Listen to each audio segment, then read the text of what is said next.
ભગવાન સ્વામિનારાયણે પણ કથા વાર્તાનો ઘણો જ બધો મહિમા લખ્યો છે. અને શ્રીમદ ભાગવતમાં ભગવાન વેદવ્યાસે પણ આ વાતો ખૂબ જ લખી છે કે ભગવાનની જે કથા વાર્તા છે શબ્દ જેવું કોઈ તાકાતમાન જ નથી. રાજા પરીક્ષિતને જ્યારે શાપ થયો ઋષિનો, પાંડવોના પુત્ર હતા અને બહુ જ સુરવીર અને બાહુસ રાજા હતા, પણ એને જ્યારે એક ઋષિ શ્રાપ આપ્યો ત્યારે કયો ઉપાય કર્યો? એની ભગવાનની કથા સાંભળી. કારણ કે રાજા જ્યારે પાંડવો જ્યારે સ્વર્ગવાસ થયા ત્યારે અભિમન્યુના દીકરા રાજા પરીક્ષિત એ પોતે જંગલમાં જાય છે એક મુગટ પહેરીને. જૂનો પટારો હશે એના વડવાઓનો એ ખોલ્યો, એમાં એક સરસ રત્ન જડિત મુગટ હતો. એ પરીક્ષિત રાજાએ મુગટ શરીર ઉપર ધારણ કરી માથા ઉપર અને જંગલમાં જ્યારે જાય છે રાજા એકલો જ, ત્યારે એને એક દ્રશ્ય જોયું કે એક કાળો માણસ બળદના 3 પગ તોડી નાખ્યા હતા અને એક પગ ઉપર બળદ ઊભો થયો ને એને પણ તોડી નાખતો હતો. આવું દ્રશ્ય પરીક્ષિત રાજા જોયું. બાજુમાં એક ગાય બેઠી છે એને પણ લાતું મારતો હતો. એટલે પરીક્ષિત રાજા એકદમ રથમાંથી ઉતરીને એને બાણ ઉગામે છે મારવા કે મારા રાજ્યની અંદર આવું અધર્મ તું કરે તો છો કોણ?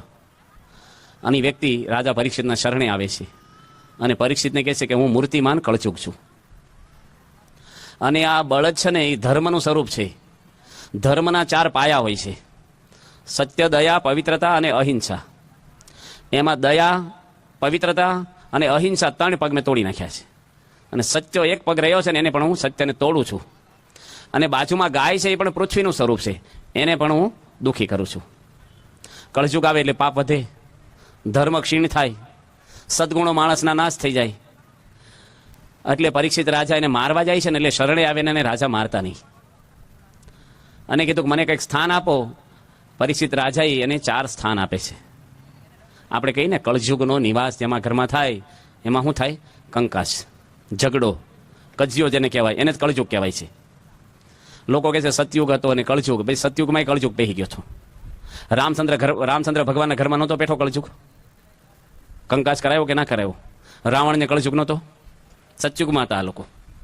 કળજુગને 4 સ્થાન આપ્યા, એમાંથી નીકળી જાવ ને તો સતયુગમાં છીએ. પહેલાં પહેલું એને સ્થાન આપ્યું કે દારૂ પીવાય, કહેતા કોઈ પણ વ્યસન થાય ત્યાં તારે વાસ કરવો, વ્યસનમાંથી ઝઘડા થાય. ત્રીજું લખ્યું જુગાર રમાય ને, બીજી વાત લખી કે ત્યાં તારે જવું. અને ત્રીજું જ્યાં વ્યભિચાર કરતા સ્ત્રી ગમન થતો હોય ત્યાં પણ જવું. અને ચોથું સ્થાન એને કયું આપ્યું છે? સુવર્ણમાં વાસ કરવો. સોનાની અંદર પણ શ્રીમદ ભાગવત લખે છે કે કળજુગનો વાસ છે. તમે સોનું પહેરો એનો વાંધો નથી, પણ ધ્યાન રાખવાનું હું કળજુગને લઈને ફરું છું, જેમાંથી કંકાસ થાય, ઝઘડા થાય, કજિયો થાય છે. અને પરીક્ષિત રાજાએ સ્થાન આપ્યા કળજુગને અને પછી કળજુગે છે ને પરીક્ષિતમાં જ પ્રવેશ કર્યો પહેલો, કારણ કે સોનાનો મુગટ પહેર્યો હતો. અને રાજા ઋષિના આશ્રયમાં ગયા. ઋષિ તો ધ્યાનમાં બેઠા હતા. ઋષિને ખબર પણ નથી કે મારા આશ્રયમાં કોણ આવ્યું. અને રાજાને ક્રોધ આવી ગયો કે અતિથિનો ધર્મ અને ખબર જ નથી આ સાધુને. હું તો રાજા કહેવાય ને તમામ ઋષિઓ સંતો મારી પ્રજા કહેવાય, મારે આદરભાવ મારો આપવો જોઈએ, મારા સત્કાર કરવા જોઈએ. આ તો આંખું બંધ કરીને બેસી ગયા છે. જો કળજુગનો પ્રવેશ થયો ને, ઋષિના ગળાની અંદર મરેલો સર્પ નાખી દીધો. જંગલમાં ઝાંખળમાં છે મરેલો નાખતા, તીર કામઠાથી ઉપાડીને ઋષિના ગળામાં પહેરાવી દીધો. જે રાજા ઋષિના પગ ધોઈને પાણી પીવે, સેવા કરતો, વિચારો કેવા બદલાઈ ગયા માણસના. માણસની કિંમત છે ને એ ડૉક્ટરથી નથી, એન્જિનિયરથી નથી, પૈસાથી નથી, માણસના સદગુણથી છે. તમે કહો કે આ બહુ જ ભારતનો સારો ડૉક્ટર છે અને બધા ઓપરેશન સફળતાપૂર્વક જ કરે છે, કોઈ ફેલ જતું નથી ઓપરેશન. અને અડધી ફી જ લે છે. કેટલા વાલા લાગે આપણને, નામ કેવું હોય એનું. પછી એમ કે આને ખાલી ખોટી ટેવ બે છે, દારૂ પીવે, જુગાર રમી. ભાર રે આપણને. કાંઈ ન હોય ને, સદગુણી હોય ને, ઓછી આવડત હોય ને, પણ માણસને ગમશે. કોઈ કે બહુ સારો એન્જિનિયર છે ને બહુ ભેજો એનું હાલે છે, પણ પૈસા ખાઈ જાય છે બધાના, તો ગમે એન્જિનિયર આપણને. માણસનું ચારિત્ર પરથી માણસની કિંમત છે. આજે આપણે આ સત્સંગ સાંભળવાના 3 દાડા સુધી એમાં આપણું ઘડતર કરવાનું છે, આપણું ચારિત્રનું નિર્માણ કરવાનું છે. આ મંદિર છે એટલે કથા સાંભળવા બેઠા છે એવું નથી નવરા. ચાલો ભાઈ ઘરે કંટાળ્યા તો 2 કલાક અહીંયા છીએ આવી. કારણ કે મેળવવાનું છે ને, માણસ સાંભળે છે ને એ પણ પોતા માટે સાંભળવાનું. પરીક્ષિત રાજાને શાપ થયો ઋષિનો. 7 દિવસની અંદર એનું મૃત્યુ થાય અને રાજા કથા સાંભળવા બેઠો. કેવી કથા સંભળાય પછી? એ જે માણસની કથા સંભળાય ને એ શબ્દ એ કંઈ ફેલ ન જાય. આપણે ડૉક્ટર જ્યારે સારવાર કરતા હોય ને દવા આપે ને એ બધું યાદ રહી જાય આપણને, કારણ કે રોગ મટાડવો છે. આ કથા વાર્તા આપણે સાંભળીશું અંદર આપણી શુદ્ધિ થશે. જ્યાં સુધી હૃદય શુદ્ધિ નહીં થાય, એટલે પરીક્ષિત રાજા પોતે બધા ઋષિઓને ભેગા કરીને કહે છે કે મને ઋષિનો શ્રાપ થયો છે અને 7 દિવસમાં મારું મૃત્યુ છે, તો મને કંઈક રસ્તો બતાવો. શું રસ્તો બતાવે માણસ? કે તીરથ કરવા જાઓ. ભાઈ તીરથ કરવા જાઓ તો મૃત્યુ તો આવવાનું જ છે. 36,000 શ્લોકની છે, આખી રામાયણ વાંચેલી છે અમે. 14 વર્ષના રામચંદ્ર ભગવાનને વશિષ્ઠ મુનિયા રામાયણ સંભળાવે છે. એમાં પણ એક શિક્ષિત જ રાજાની કથા આવી જ આવે છે.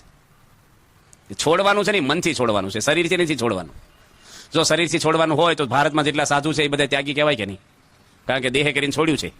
પણ મોક્ષ બધાનું થાય એવું લાગે છે તમને? દેહે કરીને છોડવું ને એ તો એક પ્રાથમિક ભૂમિકા છે. સ્કૂલમાં જાવું એટલે કંઈ ગ્રેજ્યુએટ ન થઈ જાવ, એ તો એક ઘર છોડીને દાખલ થયા, પણ પછી ભણવું. તમે દવાખાનામાં દાખલ થયા રોગ ન મળે, ચરી પાડવી, દવા લેવી, એમ સાધુ થઈ ગયા મોક્ષ ન થાય. સાધના કરવાની તો પછી છે છોડીને. એટલે ગરસ્તમાં રહીએ કે સાધુમાં રહીએ, મૂળ માણસનું મન ચોખ્ખું થવું જોઈએ. આ કથા આપણે સાંભળીએ છીએ, એ મનના દુઃખ આપણા દૂર થાય, આપણને આનંદ આવે, શાંતિ આવે. એના માટે ભગવાને આપણને જે જ્ઞાન આપ્યું છે ને, એ જ્ઞાનથી માણસ સુખી થાય છે. શાસ્ત્રમાં ઘણી બધી કથાઓ, જો રામાયણમાં કથા આવે છે. દશરથ રાજા કેવા બાહુસ રાજા હતા. ઇન્દ્રને મળવા જાય ને તો ઇન્દ્રની સામે ના બેસારે, બાજુમાં બેસારે. ઇન્દ્રની ગાદી પર સ્વર્ગની અંદર દશરથ રાજા બેસતા, અને દેવતાઓ જેની મદદ માગે લડાઈની અંદર, આવા સુરવીર. અને અયોધ્યાના ચક્રવર્તી રાજા. પણ ફેમિલી પ્રોબ્લેમ આવ્યો, માણસ ભાંગી પડ્યો. કોઈ પણ માણસ, દુનિયાનો કોઈ પણ માણસ હોય ને તૂટી જ જાય. કુટુંબના પ્રશ્ન છે ને એ માણસને સતાવ્યા જ કરે છે. જ્યારે રામચંદ્ર ભગવાન વનમાં ગયા ને 8 દિવસમાં દશરથ રાજાએ પ્રાણ છોડી દીધા છે. કેટલો સુરવીર માણસ. પણ કુટુંબના પ્રશ્ન છે ને, આજે સમાજની અંદર દાડે દાડે આ પ્રશ્ન વધતા જ જાય છે, અને હજી વધતા જ જવાના. કારણ કે ધર્મને અને આધ્યાત્મિક માર્ગને ઘસારો લાગે એટલે માયા જોર કરે છે. આજે કોઈ માણસની અંદર સહન શક્તિ નથી રહી, ધીરજ નથી રહી. ખમી ખાવું, નમી દેવું, ભૂલી જવું, થોડુંક ચલાવી લેવું, જરાય નહીં. બસ નાની નાની વાતમાં માણસ દવા પી જાય છે. નહીં જેવા પ્રશ્નમાં 2 શબ્દ કોક બોલે ને માણસ આત્મહત્યા કરી નાખે છે. 2 જ શબ્દમાં. આજે જો યોગી મહારાજે કેટલું સહન કર્યું છે. યોગી બાપાએ આખી જિંદગી સહન જ કર્યું છે. અને આપણે થોડી થોડી વાતમાં થઈ જાય કે નથી થઈ જતું કયો? અને હું બોલી છીએ આપણે, ખોટું સહન નહીં થાય. બોલી છે કે નહીં? આપણે બધા બોલે છે, જોજો. ઘરમાં જ બોલતા હશે, બહાર તો બોલે, પણ ઘરમાં જ બોલે કે મારથી ખોટું સહન થશે. નથી ખોટું સહન કર્યું રામ ભગવાને? સીતા માતાએ નથી સહન કર્યું ખોટું? નરસિંહ મહેતાએ નથી કર્યું? દાદા ખાચરે શ્રી કૃષ્ણ ભગવાનને પાંડવોએ કર્યું છે. કહેવા ગયા છે ખોટું સહન નહીં થાય? કેટલું સહન કર્યું છે. રામચંદ્ર ભગવાનનો એક દુર્ગુણ હોય તો લાવો, હું કામ જંગલમાં જવાનું? કોઈ માણસ જાય? રાજકુમાર છે, લાયક છે. અયોધ્યાની હજારો પ્રજાઓ ખુશ છે રામચંદ્ર ભગવાન ઉપર, અને 1 કલાકમાં જ નીકળી ગયા છે. અઠવાડિયું રાહ નથી જોઈ. કઈ વરદાન માગ્યું સવારમાં 9 વાગે, અને 10 વાગે તો રામચંદ્ર ભગવાન નીકળી ગયા છે. રાહ નથી જોઈ. આપણે રાહ જોઈ થોડો ટાઈમ, ભાઈ હજી કોઈક એના વિચાર બદલાય ને કોઈક સમજાવનાર ઉમળા અઠવાડિયા પછી વિચારીશું જવાનું, કંઈક ફેરફાર થતો જોઈએ. હજી ધીરજ રાખી. રામ ભગવાન રામ તો નીકળે, પણ સીતા માતા જાય? અરે એ તો ના જાય, પણ રામને નો જવા દે. પેલા ઈ જ કઈ કઈને ઉધડી લે. શું છે ભાઈ? આને ઊંચા નો કે ના કહેતા નહીં. હું ભાઈ જંગલમાં છે, ભાઈ કારણ શું છે? ઉભા રહ્યો. રામ તો ન બોલે, હાલો એની ખાંડ સીતા માતા.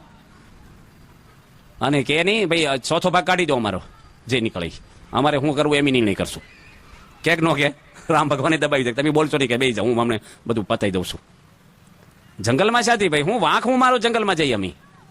બોલે કે ના બોલે? અત્યારના છોકરા કોઈ હવે રામાયણની સિરિયલો જોઈ જોઈને શું શીખ્યા આપણે? રામાયણ છે ને 2 શબ્દમાં બોલી હોય ને, તારું તારું તારું. કોઈ નથી કીધું કે મારું છે. ભરતજી રાજ નો લીધું, લક્ષ્મણજી છોડી દીધું, રામ ભગવાન મૂકી નીકળી ગયા. ભગવાન કે એને હું તારું છું. અને મહાભારત શું કરે છે? મારું મારું મારું. ભગવાન કે એને જ મારું. મહાભારતમાં બધા રાજ લેવા માટે યુદ્ધો થયા છે.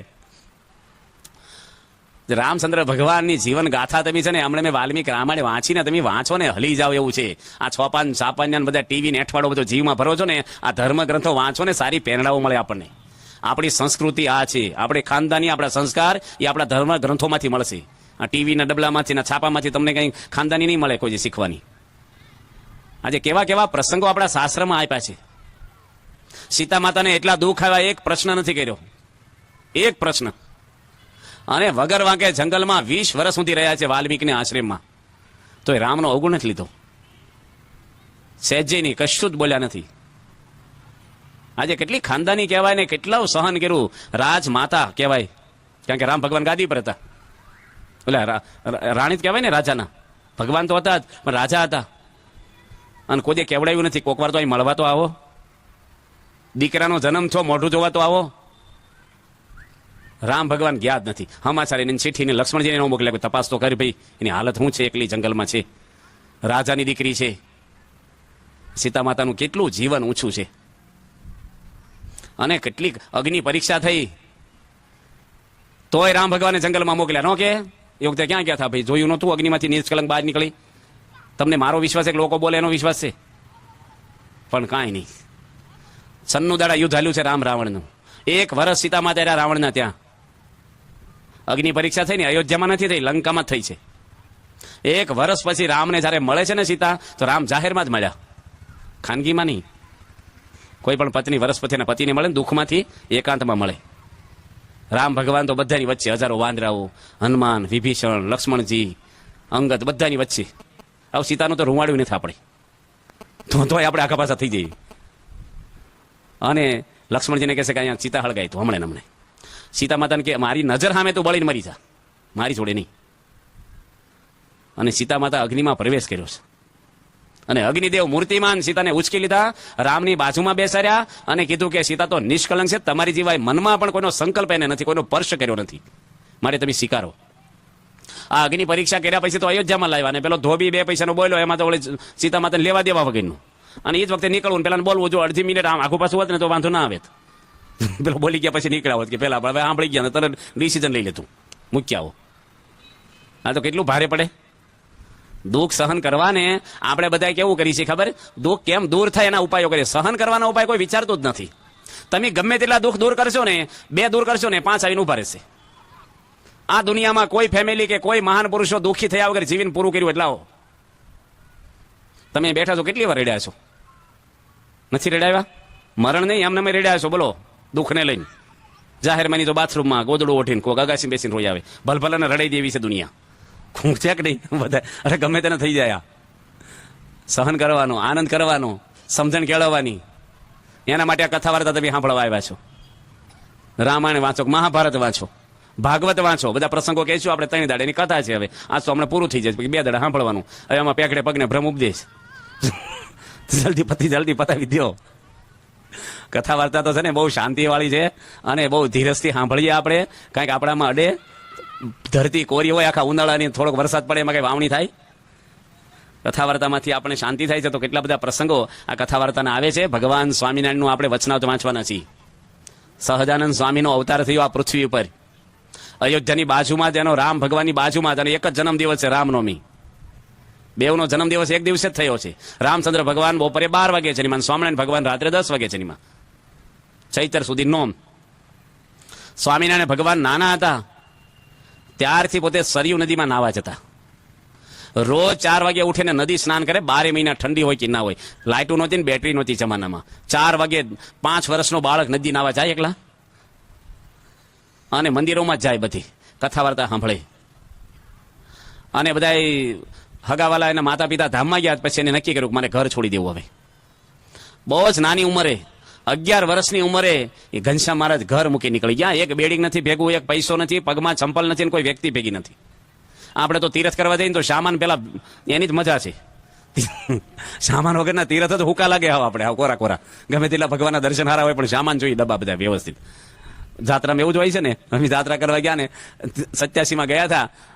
એક સંત મને કે આઈસ્ક્રીમની કોઠી લેતા આવજો. અમે સીધા દિલ્હી જવાના હતા. પછી ત્યાંથી બદ્રીનાથ, કેદારનાથ બધે ગયા હતા. એટલે આઈસ્ક્રીમની કોઠી હિમાલયમાં લઈ જવાય? તીરથ કરવા આઈસ્ક્રીમની કોઠીઓ લઈને જવાય? હું તો લઈ ન ગયો. તે મને કે તમે લાવ્યા નહીં યાર, ના પાડી હોય તો હું બીજા ઘરે મગાવે હતી. એટલે પણ કોઠી લઈને હું જાત્રા. એ કે મારે હિમાલયમાં આઈસ્ક્રીમ બનાવો. એટલે આઈસ્ક્રીમ ખાવાની હિમાલયમાં હું આ તીરથ કરવા આવ્યા છીએ. ભગવાન સ્વામિનારાયણ તીરથ કરવા ગયા ને કશું જોડે નહીં. એકલા બોલો, તમે એકલા તીરથ કરવા જવું હોય ને ન જઈ શકો. એકલા મજા આવે? સરખે સરખા હોય ને એમાં મજા આવે. 5-10 ગ્રુપ હોય આપણું, એની મજા હોય. અને એમાં પાછું બધી વસ્તુ હોવી જોઈએ. પાછી અઠવાડિયેથી તો બધું લિસ્ટ કરે, હું લઈ જવું છે. એમાં લિસ્ટ એનું હોય ખબર છે કે દર્શન હું થશે ને એ તો યાદ ન આવે કે કયા ધામમાં હું ભગવાનનો ઇતિહાસ છે. પણ નાસ્તા કયા કયા ડબ્બા હું લઈ જવાનું, કપડા ને બેડિંગ ને આ દવા પાણીના જગ ને જાત જાતનું લઈ જાય. ભગવાન સ્વામિનારાયણ ઉઘાડા પગે એકલા જ નીકળી ગયા ઘર છોડીને, ફટ દઈને બધાને હુતા મૂકી નીકળી ગયા. નીકળ્યા પછી ટપાલ લખી નથી, જીવનમાં ક્યારેય યાદ કર્યા નથી. 7 વર્ષ 1 મહિનો અને 11 દિવસ સુધી સહજાનંદ સ્વામી આખા ભારતમાં 12,500 કિલોમીટર ફર્યા છે વગર ચંપલે. જંગલોમાં ને હિમાલયમાં ને બદ્રીનાથ ને આ બધું ઓરિસ્સા ને સાઉથ આખું ફરી, બધે ફર્યા, બંગાળમાં ગયા છે, આખું ભારત ફર્યા ભગવાન. અને બધા સંપ્રદાયો મહંતોને બધાના રીત રિવાજ જોયા. પછી એને નક્કી કર્યું કે મારે કેવો સંપ્રદાય સ્થાપવો. કોઈની બીક નહીં. અને સિંહ આવે, નાગ આવે, 11 વર્ષની ઉંમર છે અને ઘર ફટ દઈને છોડવા, ઘરમાં પ્રેમથી રાખતા થાય ને. આ તો તમારે ઘર અત્યારે 2 કલાક છોડવાનું. અરે સમયમાં આવ્યા હોય ને 2 દાડા આવ્યા હોય ને ગોંડલ કે ગઢડા સારંગપુર, તો ઘરે 5 તો ફોન કરી દેતા હોય. બધા મજામાં છો? તો તમે ન હોય તે મજામાં જ હોય ને તાર. બધા શિબિરમાં આવે ને ફોનની લાઈનો લાગે, બધા મોબાઈલ જ કરી કરે. આપણે બંધ રાખી સભામાં કોઈની સ્વિચ ચાલુ ન હોવી જોઈએ, આપણે કડક રાખીએ. પણ સમયમાં બધા ફોન કરી કરે શું છે ને ભાઈ, એક દાડામાં હું ગાંખો થઈ ગયો, કાંઈ નથી, એનું જ છે બધું. ભગવાન સ્વામિનારાયણ છોડ્યું કઈ નહીં પછી. અને લોચ ગામમાં ગુજરાતને પાસ કર્યું. નરસિંહ મહેતા, મીરાબાઈ, નરસિંહ મહેતા નહીં છે પણ મીરાબાઈ ગુજરાતમાં આવ્યા, શ્રી કૃષ્ણ ભગવાન ગુજરાતમાં આવ્યા છે, જન્મ્યા છે તો ત્યાં. ગુજરાતની અંદર ભગવાન સ્વામિનારાયણે કાર્યક્ષેત્ર બનાવ્યું અને લોચ ગામની અંદર આશ્રમ સ્થાપ્યો. રામાનંદ સ્વામી એમના ગુરુ હતા અને ત્યાં પોતે રહ્યા. પહેલામાં પહેલો ગોંખલો પુરાયો દિવાલમાં કે આ દેવતા લે છે અને આપે છે. બાજુમાં તો ગરસ્તરે છે, વાણંદનું ઘર હતું. બૈરા હોય, બેનું દીકરીઓ હોય, આ બાજુ સાધુ રે. કોકવાર પ્રસાદ વચ્ચો જ આપે, કોકવાર વાતો કરે તમે શું હાથ રાંધ્યું. પછી નો દરવાજો થઈ જાય બારીમાંથી, કોકવાર ગોંખલામાંથી. સ્વામિનારાયણ ભગવાન ક્યાં હમણાં બંધ કરી દો. કોકના ઘરમાં જઈને તરત બંધ ન કરાવાય. હજી તો ભગવાને પગ મૂક્યો ને પહેલું કામ આ કર્યું. અને ધીરે ધીરે સંતો બનાવ્યા, જે દુનિયામાં ન હોય ને એવા સંતો બનાવ્યા. ભગવાન સ્વામિનારાયણનો પ્રભાવ જોવો તમે કેવો હતો. એની વાણી સાંભળીએ તે પહેલા એની વાત કરીએ કે કેવા ભગવાન સ્વામિનારાયણનો પ્રભાવ. નિત્યાનંદ સ્વામી લખનૌમાંથી આવ્યા, ઠેઠ દિલ્હીથી 700 કિલોમીટર દૂર લખનૌ ચાલતા આવ્યા. 80,000 રૂપિયા કેસ 200 વર્ષ પહેલાના ઘરમાં પડ્યા હતા. 4 વેદ મોઢે બોલે. આખી દુનિયામાં એને વિદ્વતામાં કોઈ હરાવી ન શકે એવા નિત્યાનંદ સ્વામી સહજાનંદ સ્વામી આગળ આવ્યા ગઢડામાં. અને કંઠી નથી પહેરી, સીધી દીક્ષા લીધી. આપણે તો હું ધીરે ધીરે 2 વર્ષ પહેલા કંઠી પહેર્યો તો પૂજા ધીરે ધીરે કરશું. એ ધીરે ધીરે ક્યારે મર્યા પછી કરવાનું છે? ધીરે ધીરે તો હું ધીરે ધીરે. આપણે કોકને કહીને તો કે સ્વામી નવા છે, એટલે નવા હોય તો કાલે જતા રહેશે, નવા જ રહેશે કાયમ. કરેલી વાજો નહીં. પછી કોણ પૂછે? હમણાં ગઢડા આવ્યા હતા ને ફૂલદોલ ઉપર, ઇન્ડોનેશિયાના બહુ જ મોટા માણસ આવ્યા હતા. ઇન્ડોનેશિયા દેશની અંદર 99% મુસલમાનો છે અને બહુ જ મોટો માણસ, આખા દેશનો આગેવાન કહેવાય. સિંધી છે ભાઈ. વડાપ્રધાનને લઈને દિલ્હી અક્ષરધામ બતાવવા આવ્યા હતા. એટલે વડાપ્રધાન બેન છે કોક ત્યાં. અને એ પછી ગઢડા આવ્યા. ઉતારો તો સારંગપુર એની રાખ્યો હતો, પણ આપણે એક સત્સંગી લઈને આવેલા સિરિયસભાઈ ત્રિવેદી. અને ગઢડામાં હું એને મળ્યો. એ તો હિન્દી બોલે, થોડીક વાતો કરી. પછી મેં કીધું તમે કંઠી પહેરી લો હવે. સિરિયસભાઈ કે રવા દીજો, પહેલી વાર લાવ્યા છે, બીવે બિચારી બીવે. કંઠી તો આપી પણ પૂજા આપી દીધી કરવાની. પછી મળ્યા કે ન મળ્યા આપણે કરે ઠીક, કાંઈ મેં કરશો તો લઈ જાઓ. પેલા આપી દીધી, હા પાડી. નહીં કરો તો પાપ લાગશે. એ નાના કરી શીખે. એને તપની માળા માનસીને એવું ન શીખવાડ, પણ 5 માળા ફેરવજો ફોટા ખોલી. પછી ક્યાં ભેગા થવાના છે આપણે? નિત્યાનંદ સ્વામી સાધુ થયા. ભગવાન સ્વામિનારાયણે ક્વોલિટીઓ બનાવી છે. સાધુ છે ને ટોળા ભેગા નથી કર્યા સંખ્યા ગણવા. 500 પરમહંસો કર્યા ને એ જ ભગવાન જેવા હતા. આપણે તો હું ત્યાગ ને આપણે હું છીએ. એ સહજાનંદ સ્વામી આગળ બધા સંતો આવ્યા, કેટલો ખપ એને. વૈરાગ મૂર્તિ નિષ્ફળાનંદ સ્વામી, દુનિયામાં કોઈને વૈરાગ નથી આવો. બ્રહ્માનંદ સ્વામી, સ્વામિનારાયણ ભગવાન બધા પરમહંસોને પૂછે તમારી વિશેષતાઓ કયો મને. સામે ઓડિયન્સ કોણ બેઠું છે? પરમહંસો બેઠા છે. અહીં બોલો 50 સાધુ બેઠા, તમારે પ્રવચન કરવું તો તમને ફફડાટ થઈ જાય, સંચાલક નહીં થઈ જાય, નિર્દેશક નહીં થઈ જાય. અમારે સંતોની શિબિર થાય એમાં 750 સાધુ બેઠા હોય અને મને ક્યાંક પ્રવચન કરો તો ખંચકટ થાય કે ન થાય? ડોક્ટર સ્વામી, વિવેક સાગર સ્વામી બધા ઠીમી બેઠા હોય. એટલે આપણે હું સાધુને હું ઉપદેશ દેવો? હું સારંગપુર જાઉં ત્યાં પ્રવચન કરાવું, 200 સંતો હોય, મને કે કથા કરો, 200 સંતો બેઠા હોય 250 સામે. સંતોને જ વાતો કરવાની. હરિભક્તો ક્યાં 5 હોય સારંગપુર ગામના, કોઈ આવે જ નહીં. તો કેટલું હોય. અને આ બધા બેઠા ગોપાળાનંદ સ્વામી, નિષ્કુળાનંદ સ્વામી, બ્રહ્માનંદ સ્વામી, મુક્તાનંદ સ્વામી, મહાન સંતો સામે બેઠા. સહજાનંદ સ્વામી પ્રવચન આપે. હાલે પોલ કોઈ નહીં. ગમે તેવા અમુક હોય ને ભણ્યા વગરના, તેને ગમે તેવું સમજાઈ જાઓ તમે, પણ આ તો શાસ્ત્રના પાર પામેલા. એટલે ભગવાન સ્વામિનારાયણે પૂછ્યું કે તમારી વિશેષતાઓ મને કયો? આજ સંતોને કે બ્રહ્માનંદ સ્વામીને કે તમે ઉભા થાવ. આમાંથી આપણે કહેતો તમારી વિશેષતા કયો? એક તો આપણે કઈ હોય નહીં એવી, અને હોય તો શરમ આવે કહેતા. 1-2 હોય, આમ ન હોય, હાવ ન હોય, એવું નહીં, થોડુંક હોય. પણ બ્રહ્માનંદ સ્વામી ઉભા થયા ને, એને કીધું કે મહારાજ તમારી કૃપા અને તમારી દયાથી આખી દુનિયામાંથી કોઈ કવિ આવે ને એને હું હરાવી દઉં. 18,000 કીર્તનો આ દુનિયા પર જન્મીને કોઈ બનાવ્યા નથી હજી સુધી. 18,000 કીર્તનો કેવા બનાવ્યા છે કે તમારે શાસ્ત્ર વાંચવા ન પડે. શાસ્ત્ર માત્રનો સાર આવી જાય કીર્તનોમાં. ઉપદેશના, સાંખ્યના, મૂર્તિના, ઉત્સવના એવા પદો બનાવ્યા છે બ્રહ્માનંદ સ્વામી. જુનાગઢના નવાબની કચેરીમાં મોઢામાં હોય ઊભી રાખી. હોયમાં છે ને બુઠ્ઠી નહોતી, હા, વાયસર જોડેલી, આ અણીવાળી સીધી પેલી સીવવાની હોય, મોઢામાં મૂકીને દુહા ગાયા. વાગવા ન દીધી. મોઢે ઓઠ તો ફફડે ને, ગાય માણસ દુહા ગાય ને અરે આમ થાય મોઢું, અને હોય ને પેલા મૂકી દીધી મોઢું ખોલીને આમ સીધી ખુલ્લું મોઢું રાખ્યું અને દુહા ગાયા. કોઈને ખબર ન પડે, રાગ ઢાળમાં બદલાય નહીં બધા અવાજ. એમ થાય કે નવાબો બધા ઝૂકતા નહોતા. સતાવધાની કહેવાતા. કેવા? ખબર પડે ને, સતાવધાની એટલે 100 પ્રશ્ન પૂછો ને 100 ના જવાબ લાઈનમાં આપે. રેકોર્ડિંગ ન કરે, એનો મેમરી પાવર જ એવો, યાદ શક્તિ 100 પ્રશ્નના મગજમાં રહે અને લાઈનમાં જવાબ આપે. બોલો, આપણે ચાલુમાં જ ભૂલી જાય. ઘણી વાર કોઈ વાત કરતો ને ઉભો રે ભાઈ ફરીને કહેતું, એટલે પણ તું સાંભળે શું, આપણે ખબર વાત કરતા હોય ને ઉપર ફરીને વાત કરી તો યાર મન બીજે જતું રહ્યું હોય. તમે નહીં દાળ પીતા હોય, કોઈ દાળ કેવી છે કે ઉભા હું ચાખી લઉં, એક વાટકી પી ગયો હોય, પછી હું કે હું ચાખી લઉં, તરત હું સાજ કઢી ખાધી હતા, પછી કોઈ કેમ કે ખાટી કેવી છે કે બીજો ઘોટડો ભરે, આ મીઠું છડિયાતું લાગે ઉપર ફરીને ચાખું. બ્રહ્માનંદ સ્વામી કેવા સંત થઈ ગયા. બા તમારા ભાવનગરના રાજા વજેસી, એને કિલો હોનું પહેરાયું અને પોતાની બાજુમાં ખુરશી નાખે. 1800 ગામનો માલિક કિલોમીટર દૂરથી સ્વાગત કરે ને 22 વર્ષની ઉંમર, આવો રંગીલો માણસ, કચ્છના રાવ સ્વાગત કરે એનું. પમદડે જામનગર હતો હું, જામ સાહેબ એના સ્વાગત કરતા. ગાયકવાડ સૈયાજી રાવ સ્વાગત કરે, જુનાગઢનો નવાબ. આવા બ્રહ્માનંદ સ્વામીને ભેખ પહેરાવો ને એ ચાલુ માણસનું કામ નથી. તમે એક માણસને એક માવો ખાતો બંધ કરો ને, ચાંદલો કરતો કરવો, દમ નીકળી જાય, પોતાના દીકરાને નથી કરે એક તો બાપ. આ સહજાનંદ સ્વામીનું તેજ કેવું હશે કે ભગવાન સ્વામિનારાયણનું પારખું લેવા ગયા ને અને ભેખ પહેરાઈ દીધો. પારાયણ નથી સંભળાવી આપણી જેમ 3 દાડા 5 દાડા જગત ખોટું છે, દેહ તો નાશવંત છે, કાંઈ બોલ્યા નથી એકે પાર. જોવા આવ્યા ને તે દાડે દીક્ષા, અઠવાડિયું જોયું ને પારખ્યા કાંઈ નહીં, તરત જ. અને આખી જિંદગી, હમણાં તમે ગઈ 9 તારીખે જોવો, પ્રમુખ સ્વામી મહારાજે 53 જણને સાધુ બનાવ્યા છે. જેના મા બાપને વાલ સોયા, એકના એક દીકરાઓ ભેખ પહેર્યો છે. અને 3 તો ચાર્ટર્ડ એકાઉન્ટ થયેલા, એન્જિનિયરો થયેલા, MBO થયેલા, અને કરોડપતિના છોકરાઓ આમ ટેજ ઉપર ચડે ને ભેખ પહેરવા, લોકોની આંખમાં આંસુ આવી જતા. જુવાન છોકરાઓ આખી જિંદગી સાધુ થવું ને તો કલાકનું કામ છે, પણ ટકવું એ તમારે લગ્ન તો એક દાડામાં થઈ જાય, છૂટાછેડા થાય છે એક દાડામાં, કોરટના પગથિયા કહાઈ જાય, દમ નીકળી જાય તમારો, ફેરાત ફરી લીધા કલાકમાં પૂરું થઈ ગયું. એમ સાધુ થઈ ગયા એટલે લુગડા ઉઠાડી દીધા. અહીં ટકવું કે ખાવાના ખેલ નથી. તમે ઘણા બોલે સાધુને બહુ સારું, તો તમને કોણ કહે છે ન આવો એમ? હાલો ને ધમલાઈ માં આંભરે આજે હું કરતા છે ઘરે બધા ખાવાના ખેલ છે. અત્યારે 800 ને કેટલા છે, 834 સાધુઓ બનાવ્યા બધા પ્રમુખ સ્વામી મહારાજે. તો ભગવાન સ્વામિનારાયણ, નિત્યાનંદ સ્વામી એ પણ એવા એક વ્યાસ ભગવાનનો અવતાર કહેવાતા. આ થાંભલાને સંકલ્પ થાય ને તો બ્રહ્માનંદ સ્વામીને શ્રીનો સંકલ્પ થાય. જિંદગીમાં સંકલ્પ ને જ છો ને એવા યતિ કહેવાતા. અને મુક્તાનંદ સ્વામીને પૂછ્યું કે તમારી શું વિશેષતા છે? મુક્તાનંદ સ્વામી કે મહારાજ, કોઈ પણ માર કરતો આવે ને હું ખાલી ઉભો રહું ને સામે, એ શાંત થઈ જાય, એટલી મારી વાણીમાં વિશેષતા છે. હું ખાલી હાથ જોડું ને એનો ક્રોધ જતો રહે. એકદમ માં જેવા સાધુ, નાડ જોવે ને વૈદ તરીકે, એકદમ તમને કહી દે રોગ શું છે, અંગૂઠો મૂકે. એટલે તો વૈદ હતા. અત્યારે તો બધા વૈદો ડોક્ટરો આપણી દવાના પ્રયોગ કરે છે. 2 દાડા પછી આ તમને ન લાગુ પડી લો બદલી નાખી, અઠવાડિયે તાવ મટી જવાનો, ટીકડા બદલ કરે. દર વખતે બિલ પાછું ફાડવાનું જ હોય આપણું, લાગુ ન પડે તો પૈસા દેવાના જ પાછા. કેવા હતા મુક્તાન સાંઈ, અંગૂઠો મૂકીને રોગ કહી દે. રંગોળીનો ઢગલો પડ્યો હોય ને, કડતાલ ને નાચો આવ પાછા ને હાથી દોરી દે. પાછી એવું નહીં આમ હાથી જેવું કંઈક લાગે, એવું નહીં આમ આબે હું હાથી. આપણે પેલું દોર્યું હોય 2 જણા પૂછવું પડે તને લાગે છે હાથી જેવું છે એમ? એવું નહીં, એવું ચિત્ર નહીં.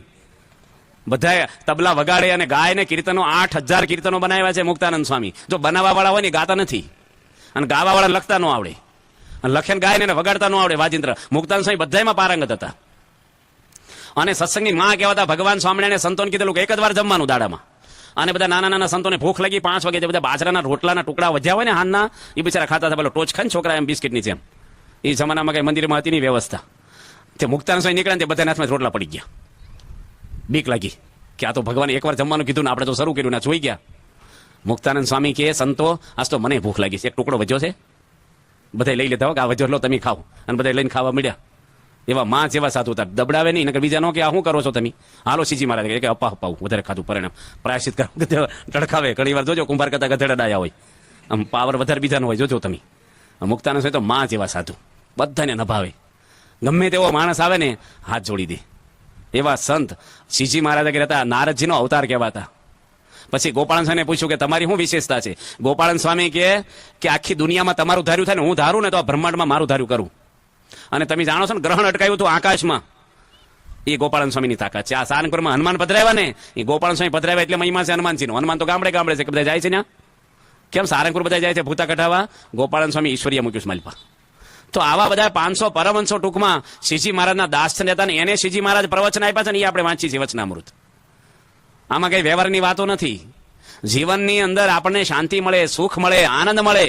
કુટુંબની અંદર કકડાટ, આજે તમે બેઠા છો કેટલા શાંતિથી બેઠા છો, પણ આ બધાની ઈચ્છા હોય કે કાયમ આવી શાંતિ રાખવી છે, પણ રહે છે ઘરમાં? આમાંથી કોઈક ઝઘડીને આવ્યા છો ઘરમાં? બોલો, કોક તો હશે જ. હોય છે કે નહીં હોય? કકડાટ કરીને આવ્યા હશે, કારણ કે આવ્યા જ જાય આપણી અંદર. કાયમ અખંડ આનંદ જ રહે. સુખ તો આપણી આગળ જ છે, મૂળ સ્વભાવ મૂકવાના છે આપણે. માટે આ વચનાત આપણે વાંચવાના છે. ઘણી બધી વાતો આવે છે. એટલે સંતો એવા બનાવ્યા ભગવાન સ્વામિનારાયણે કે કોઈ ગરસ્તને દુઃખ ન થાય. ખરાબ કરે તો સંત એનું સારું કરે. આંબાને પથરો મારો તો કેરી આપે. સાધુનું જીવન કેવું હોવું જોઈએ?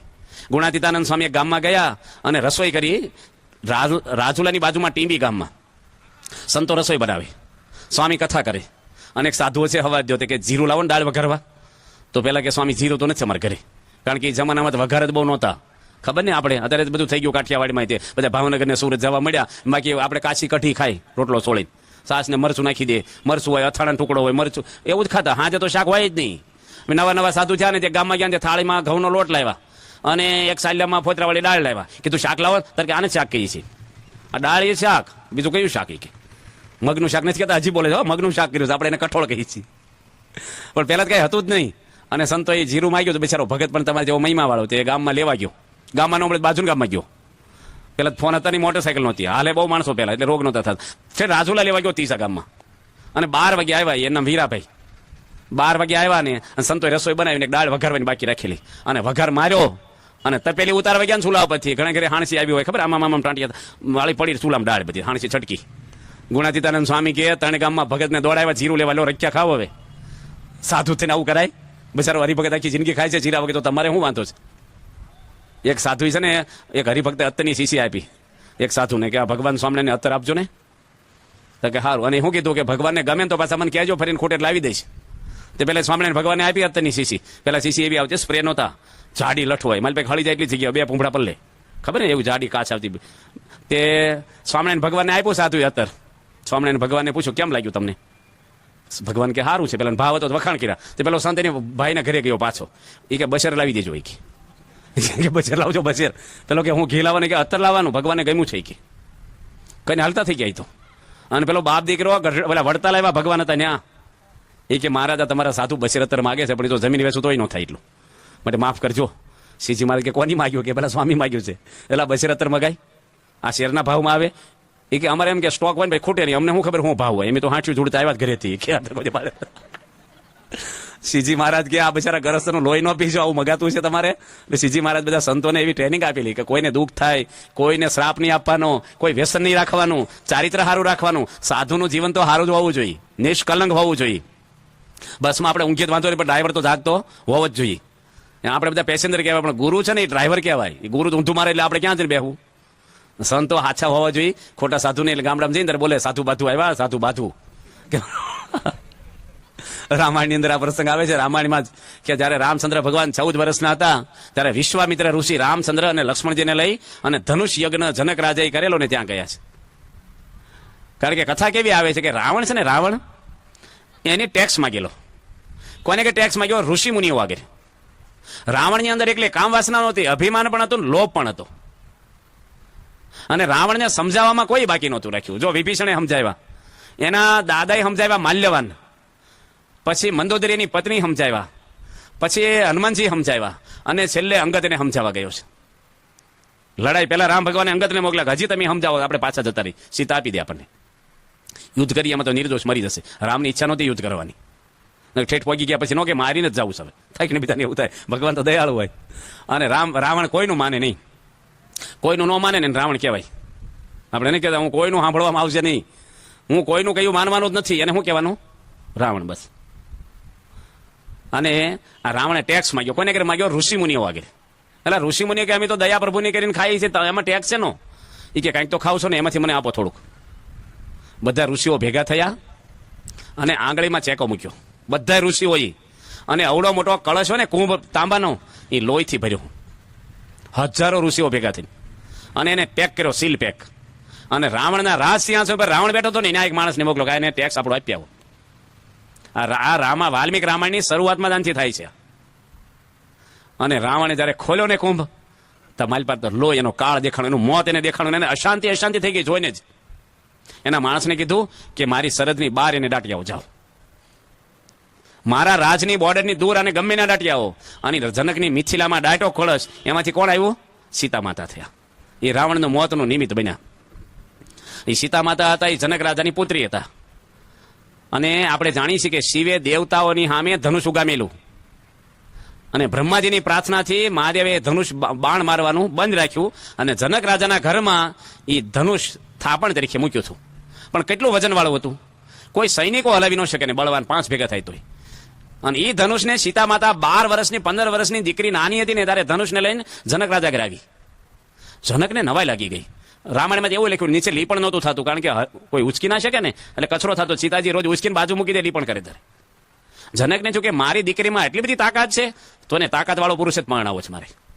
એટલે આ ધનુષને જે તોડે ને એને લગ્ન કરાવવા, એટલે એની નિર્ણય લે. એટલે ધનુષ યજ્ઞ, એમાં બધાને બોલાવ્યા કે બળિયામાં બળિયો હોય, આને કોણ ઉચકીએ કે. એમાં રામ ભગવાન અને લક્ષ્મણજીને લઈ અને વિશ્વામિત્ર ઋષિ 14 વર્ષના રામ ભગવાન હતા, ઓલા નાની ઉંમરના તારે નીકળ્યા. ત્યાં રામ ભગવાનના લગ્ન બહુ નાની ઉંમરે થયા છે એવું લખે છે. અને એ વખતે એક આશ્રમ જોયો. એની આશ્રમ છે ને નિર્જીવ હતો હાવ. કોઈના કપડા નહીં, કોઈ માણસ નહીં, ઝાડવા હુકાઈ ગયા.